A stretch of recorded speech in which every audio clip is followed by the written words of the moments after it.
CSK 2025లో last ప్లేస్లో మిగిలిపోయింది.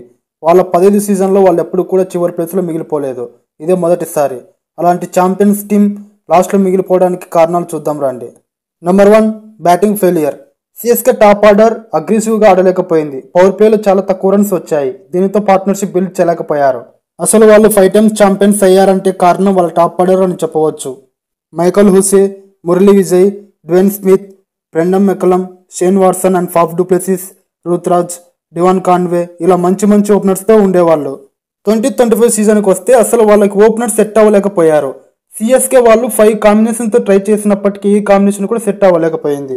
Rachin Ravindra, Devon Conway, Rahul Tripathi అసలు ఊహించిన పర్ఫార్మెన్స్ ఇవ్వలేకపోయారు. మరీ ముఖ్యంగా రాహుల్ త్రిపాఠి అయితే మరీ ఘోరంగా పర్ఫామ్ చేశాడు. రుతురాజ్కి ఇంజూరీ అవ్వడం, టాపర్ సరిగా పర్ఫామ్ చేయలేకపోవడం, మిడిల్ ఆర్డర్పై ప్రెజర్ పడింది.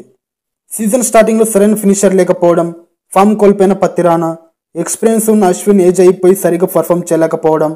జడేజా 10 మ్యాచ్ల్లో 183 పరుగులు 7 వికెట్లు మాత్రమే తీసుకున్నాడు. ఒక్క ముక్కలో చెప్పాలంటే ఈ సీజన్ సిఎస్కి కాదు, ఏదో మేము వచ్చి ఆడాలంటే ఆడాలనేలా ఆడారు. మిడిల్ ఆర్డర్ అయితే మరీ ఘోరంగా. దిప్పహూడాకి ఎన్ని ఛాన్సెస్ ఇచ్చినా కూడా ఒక్క మ్యాచ్లో కూడా సరిగా పర్ఫామ్ చేయలేకపోయాడు. సిఎస్కే దగ్గర ఎప్పుడు కూడా ఒకటి ఉండేది, ఫామ్లో లేని ప్లేయర్స్ని సిఎస్కే టీంకి వస్తే రెచ్చిపోయి బ్యాటింగ్ ఆడేవారు. ప్రీవియస్గా మనం చాలా మందిని చూసాం. రిహానే, ఉత్తప్ప, దూబే ఇలా చాలా మంచి ప్లేయర్స్ని చూసాం. కానీ 25లో ఇది చాలా మిస్ అయిపోయింది. మరి ముఖ్యంగా ప్రతి సీజన్లో ప్లేఆఫ్స్కి క్వాలిఫై అవుతున్నారంటే దానికి కారణం వాళ్ళ కంచుకోట చపాక్. అసలు చపాక్లో చెన్నైని కొట్టాలంటే అవతల కూడా చెన్నైయే ఉండాలి అనేలా పర్ఫామ్ చేసేవాళ్ళు. చపాకులో చెన్నై విన్ పర్సంటేజ్ 70% పైనే ఉంది. కానీ ఈసారి చపాకులో మొదటిసారి 5 హోమ్ గ్రౌండ్ మ్యాచెస్ ఓడిపోయారు. ఈసారి చెన్నై రికార్డ్స్ బ్రేక్ అయినవి చూసుకుంటే 2008 తర్వాత మళ్ళీ 2025లో గెలిచింది ఆర్సీబీ టీం సిఎస్కే మీద చపాకులో. అలానే సీజన్లో 2/2 మ్యాచెస్ ఫస్ట్ టైం గెలిచింది. సిఎస్కే మీద ఇంతకుముందు ఎప్పుడు కూడా ఒకే సీజన్లో 2 సార్లు గెలవలేదు.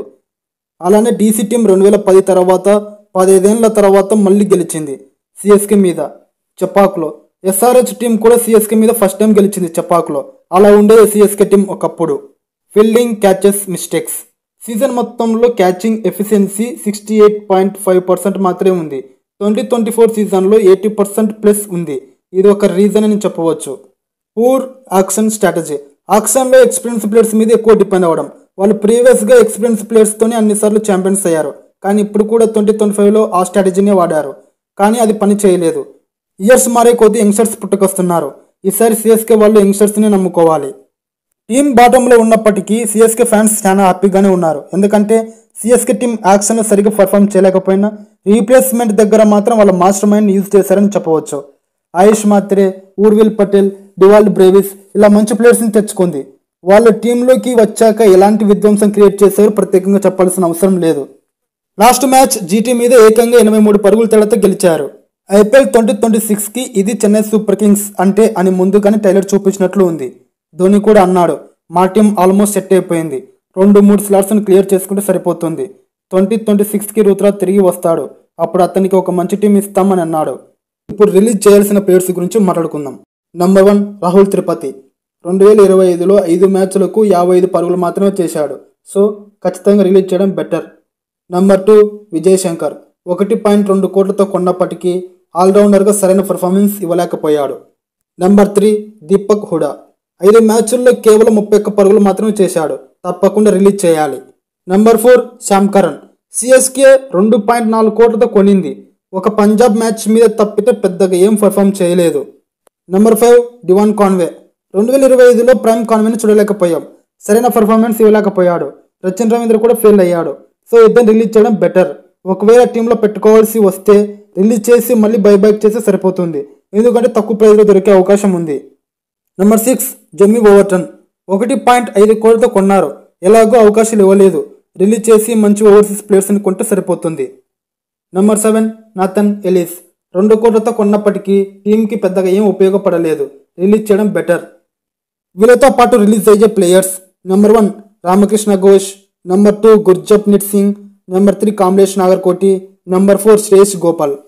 అలానే అశ్విన్ కూడా రిటైర్మెంట్ ఇచ్చాడు కాబట్టి అతని ప్లేస్లో సుందర్ని తెచ్చుకుంటారంట జీటీ టీంకి మొత్తం క్యాష్ ఇచ్చి.